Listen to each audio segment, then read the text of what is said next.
परमात्मने नमः। हरये नमः। श्री गुरुचरणकमलेभ्यो नमः। श्रीमद्भगवद्गीता अथ षष्ठोऽध्यायः। श्लोक 22, 23, 24 एवं 25। श्लोक 22। यं लब्ध्वा चापरं लाभं मन्यते नाधिकं ततः यस्मिन् स्थितो न दुःखेन गुरुणापि विचाल्यते। यं लब्ध्वा चापरं लाभं मन्यते नाधिकं ततः यस्मिन् स्थितो न दुःखेन गुरुणापि विचाल्यते। श्लोक 23। तं विद्याद् दुःखसंयोग वियोगं योगसंज्ञितं स निश्चयेन योक्तव्यो योगो निर्विण्णचेतसा।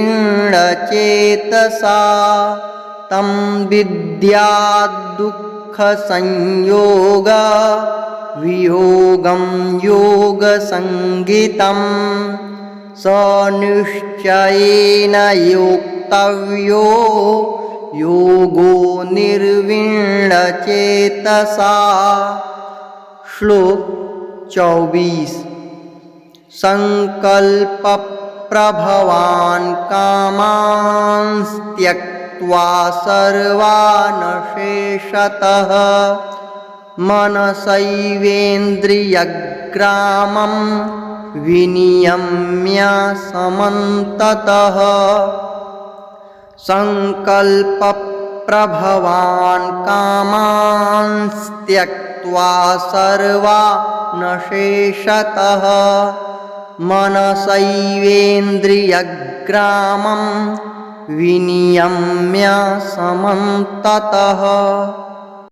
श्लोक 25।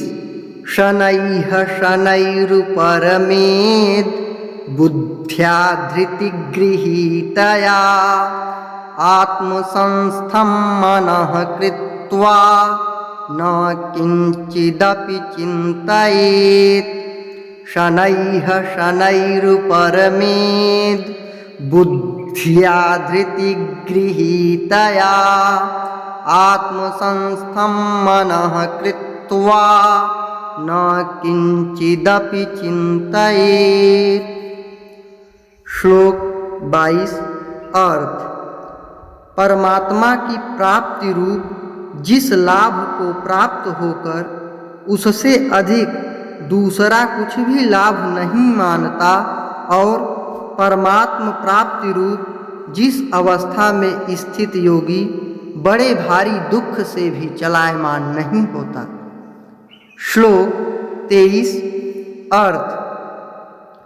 जो दुख रूप संसार के संयोग से रहित है तथा जिसका नाम योग है उसको जानना चाहिए। वह योग न उकताए हुए अर्थात धैर्य और उत्साह युक्त चित्त से निश्चय पूर्वक करना कर्तव्य है। श्लोक 24 एवं 25 का अर्थ।